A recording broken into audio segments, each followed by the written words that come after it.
సాధారణంగా ముందుగా వారికి ఏంటంటే వారికి మనకు ఉన్నటువంటి అనుబంధం ఒకటి ఉంటుంది. కొంతమంది జాతకాలు అడగరు.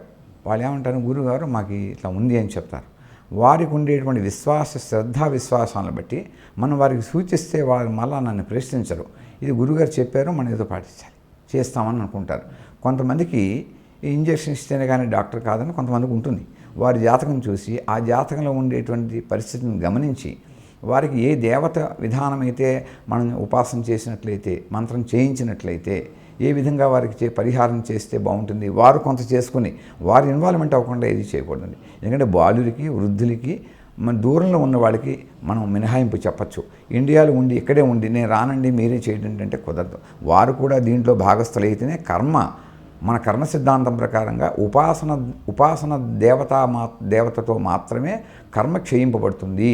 కర్మని ఎక్కడో అక్కడ చేసుకోవాలి, వాళ్ళ ఇన్వాల్వ్మెంట్ కావాలి. అంచేత వారికి తద్వారా ఆ జాతకరీత్యా కొన్ని మేము ఉపదేశాలు చెప్పడం జరుగుతూ ఉంటుంది. కొంతమందికి ఇలా కాకుండా మాకు రోజు అనుష్ఠానం చేసుకోవాలని ఉంది అనుకుంటే అప్పుడు ఆలోచించి మాకున్నటువంటి ఉపాసనలు వాళ్ళకి చేయడం కాదు, వారికి ఏది సబబో అది ఇస్తే వాళ్ళకి బాగుంటుంది. అందుకని నాకున్నటువంటి అనేక ఉపాసనలు ఉండవచ్చు, నేను అనేకమైనటువంటి ఉపాసనలు మంత్రశాస్త్రాన్ని చేస్తూ ఉండవచ్చు.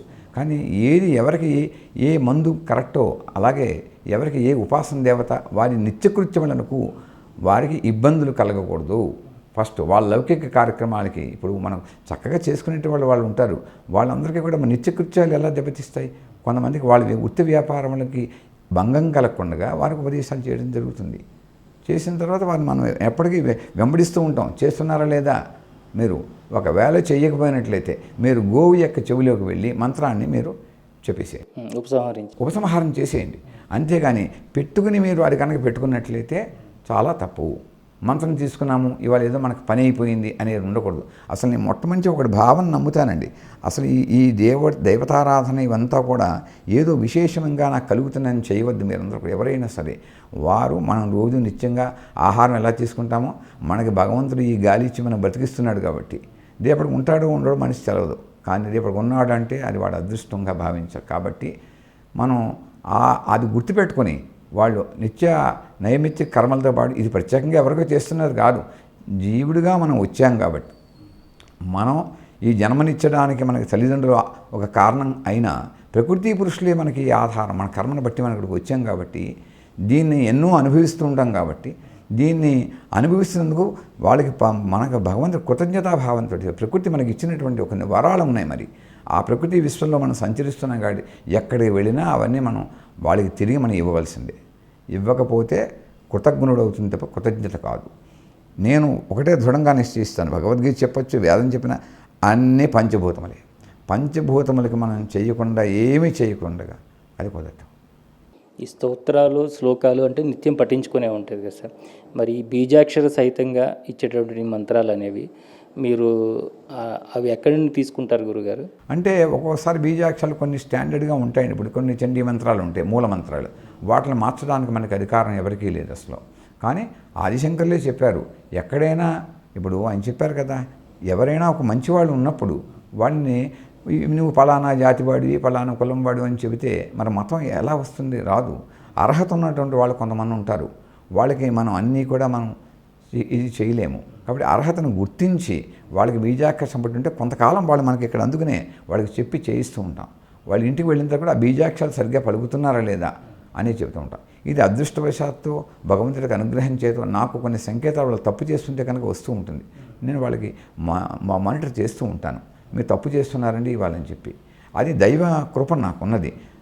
ఒకసారి మంత్రం ఇచ్చే గురువు కూడా వదిలేయకూడదండి. వాళ్ళని ఆ రూట్లో పెట్టి వాళ్ళకి ఆ మంత్రం ఆ క్రమణకి వచ్చేంత వరకు కూడా మనం వారు వెంబడి ఉండి వారు అధ్యయనం కరెక్ట్గా చేస్తున్నారా లేదా అని చూసుకోవాల్సిన బాధ్యత గురువుది. అది కదా గురువుతరమైనటువంటి బాధ్యత. అంటే ఏంటంటే పూర్తిగా గురువు యొక్క బాధ్యత ఏంటంటే శిష్యుడి యొక్క బాగు మాత్రమే.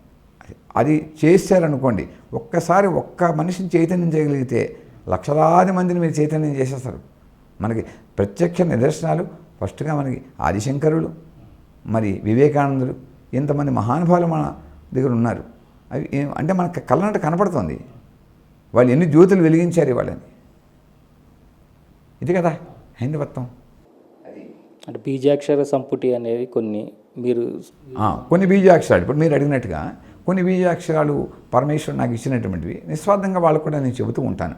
నాకు వచ్చింది ఇప్పుడు ఇప్పుడు ఇది వచ్చిందండి, ఇది మరి ఎందుకు ఇచ్చినాం? వాళ్ళని విశ్వశాంతి కోసమని. కొన్ని బీజాక్షరాలు ఉన్నాయి, అవి అమ్మవారు నాకే చెప్పుంటారు. ఏంటంటే ఇంకా నేను 95 నుంచి నేను పీఠాధిపతి గారితో ఉన్నప్పుడు కూడా వారు కూడా చెప్పాను. అంటే ఆయన కూడా కొన్ని అమ్మవారు పర్మిషన్ ఇవ్వరు మరి. ఎందుకనంటే అస్త్రములు నేను మా దగ్గర యజ్ఞయాగాలు ఉన్న పురోహితులు వస్తూ ఉంటారు, బయట కూడా చేస్తూ ఉంటాం. అప్పుడు వారికి చెప్తాను, మీ సెల్లలో ఇవి రికార్డ్ చేయకూడదు. ఎందుకు చేయకూడదు అంటే ఏమి స్వార్థత కాదు, నేనే చేయించాలనేది కాదు. ఎందుకంటే మీకు అది ఎవరికి ఇవ్వాలో తెలియదు, ఎవరికి చేయించాలో తెలియదు. రెండోది, మీరు ఎక్కడ పడితే అక్కడ ఇది ధనం వస్తుందని కనుక చేస్తే, ఒకవేళ దీనివల్ల మీ మంత్రశాస్త్రం మీకు అనుభూతి చెందనటువంటిది చేస్తే యజమానికి మంచి జరగకపోగా చెడు జరగబోతుంది. అందుకనే కొన్ని అమ్మవారు నాకు పర్మిషన్ ఇచ్చినవి ఉన్నాయి, ఇవ్వనివి కూడా ఉన్నాయి. ఏదైతే అమ్మవారు నాకు ఇది విశ్వశాంతిగా నువ్వు ఖచ్చితంగా అందరికీ చేయించాలి, నువ్వు చెప్పాలన్నప్పుడు ఏది ఆపను. కానీ సాధ్యమైన మటుకి ఒకనొక ఇప్పుడు ఎవరో వచ్చారు ఒక ఆపద మీద, వారికి రేపు యజ్ఞం ఉందనుకోండి, ఈ రోజు రాత్రి కొన్ని మంత్రోపదేశాలు జరుగుతాయి నాకు, ఆ ద్వారా మాత్రం జరుగుతాయి. నేను వారికి ముందే చెప్తాను, మీరు అనుకుంటున్న విధానంలో జరగవచ్చు, జరగకపోవచ్చు.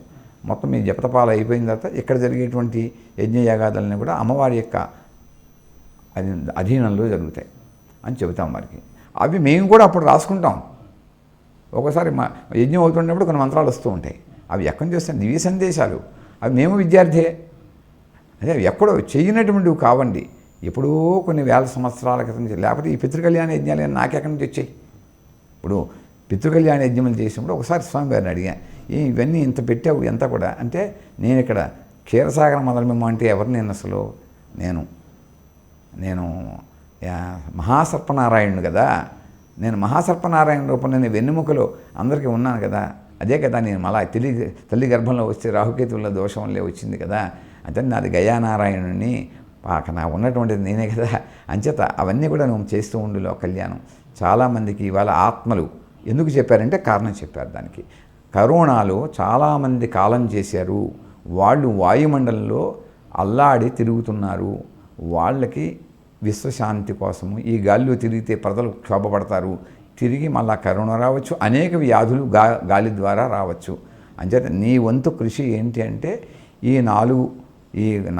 గయాక్షేత్రములకు సంబంధించిన మంత్రములు, ఆత్మలింగమైనటువంటి గోకర్ణ క్షేత్రములు, రామచంద్రమూర్తి చేసినటువంటి మంత్రాలని కూడా నీకు ఉపదేశం చేసేది. ఎందుకు అనంటే ఈ విశ్వశాంతికి. ఎవరు వచ్చారు ఎవరు రాలేదని కాదు, పితృకళ్యాణోద్యమం నువ్వు చేయి. ఎందుకంటే కార్యక్రమాలు జరగక వాళ్ళందరూ కూడా ఈ గాలిలో తిరుగుతున్నారు చాలామంది పంచభూతాల్లో. అంటే పంచభూతాలని శుద్ధి చేయాల్సినటువంటి అవసరం మనకున్నది. అది అటువంటి కార్యక్రమాలని మనకి భగవంతుడు ప్రసాదించారు. అంతకు మించి నీకేముంటుంది? అది నా పూర్వీకులకి, నాకు ఈ విద్యను నేర్పినటువంటి గురుదేవులకి, అలాగే నాకు ఈ జన్మనిచ్చిన తల్లిదండ్రులకి ఎలాగో వస్తుంది. ఇంత విశ్వశాంతి జరుగుతున్నప్పుడు అది కూడా వస్తుంది. ఇంకా ఆశించేది ఏమిటి? ప్రత్యేకంగా ఆశించకండి. అది